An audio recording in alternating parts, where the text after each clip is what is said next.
What is the one thing that is common between Harshad Mehta, Nirav Modi, and Vijay Mallya? They all found loopholes in the Indian banking system and exploited that to create insane amount of wealth.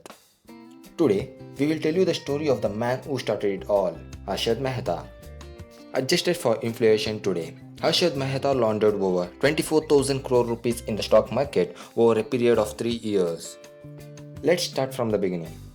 Harshad Mehta was born in 1954 in a very poor family. He completed his schooling from Raipur, but he was a very average kind of student who didn't show much promise. He was even suspended from the school once for indiscipline and misconduct. After completing his schooling, he came to Mumbai where he did BCom from the Lala Lajpat Rai College. After graduation, he struggled while taking a low-level jobs like selling garbage and appliances etc. At that time, he had no idea what he was gonna do in the life. But he was just kept exploring. His luck turned around when he joined New India Assurance Company as a salesperson, from where he first got interested in the stock market. He realized that this was the game he was born to play. So, he quit his job and joined a stock market brokerage firm in 1981. He quickly learned the ins and outs of the stock market, made connections with the influential brokers, and within 3 years, he himself became a broker with Bombay Stock Exchange. By 1990, he has resigned to prominence in the Indian stock market. He also established his own firm called Growmore Research and Asset Management. But Mehta was not satisfied with his success. He had bigger ambitions. So, in the lust for money, he started exploiting various loopholes in our banking system. At that time, Reserve Bank of India has mandated all the banks to keep a certain minimum level of funds into a government bonds. By the end of each week, every bank needed to have a certain amount of government bonds, or else RBI would penalize them. Now, there were some strong banks and there were some weak banks. The strong banks has no trouble in keeping the minimum balance of government bonds, whereas the weak banks always struggle to do so. Think of it like a homework given by a teacher. The good students always finishes their homework on time, whereas the weak students had to pay something to copy the homework of the good students. So, similarly, the weak banks always had to borrow government bonds from the strong banks, and in return they had to pay some interest. But these bank transactions was not done directly between strong and weak banks. They were done through brokers, and one of them was Harshad Mehta. So, Harshad Mehta would approach the weak banks and tell them that he would give the government bonds they needed, and for getting those bonds, weak banks would write him a check on his personal name.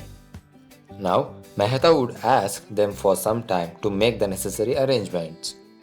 Since Mehta was so influential, these banks didn't mind waiting for few extra days. Next, Mehta would approach the strong banks who had those extra government bonds and promise them to give the extra interest in return.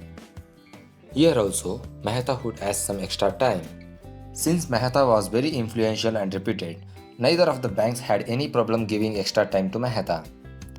At the end of the promised time, he was keeping his promise to both the banks.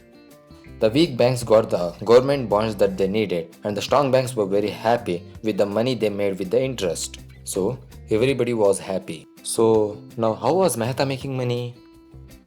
Remember that Mehta would ask for the extra time from both the lending and the borrowing banks. Well, during that time, he had all this massive cash in his own personal account, and he was funneling that money to the stock market. He would select the shares of the company and just kept buying these shares aggressively. Because of this massive liquidity injection, the shares price of the stocks would go up, and because of that, other investors would also start buying the stock.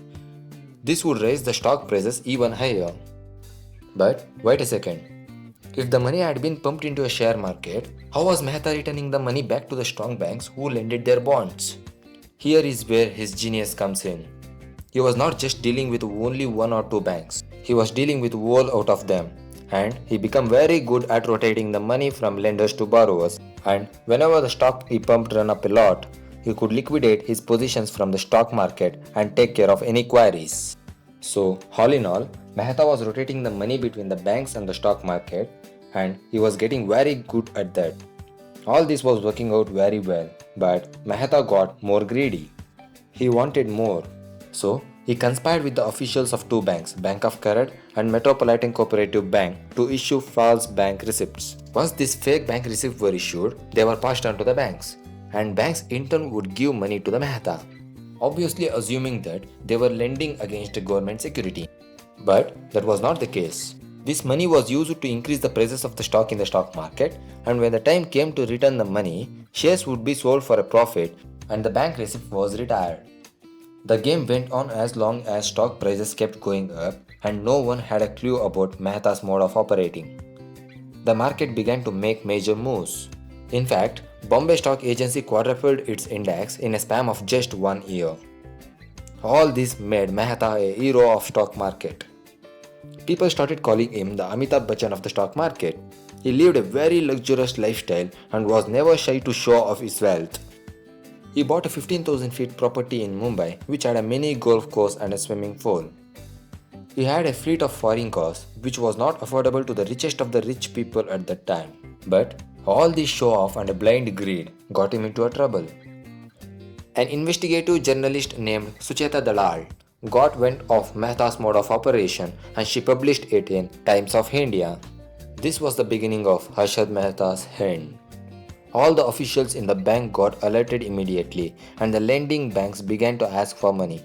Now remember that paying money back was never a problem for Harshad Mehta because he would just sell his shares in the stock market.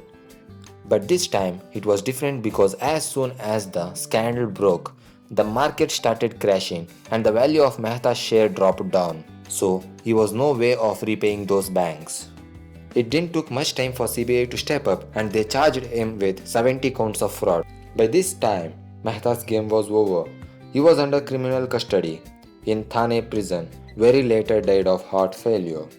To know more about Harshad Mehta, please watch out the Hindi web series Scam 1992 The Harshad Mehta Story. This is all about today's video. Please subscribe our channel Genius 3.0 and become genius in your life. Thanks for watching.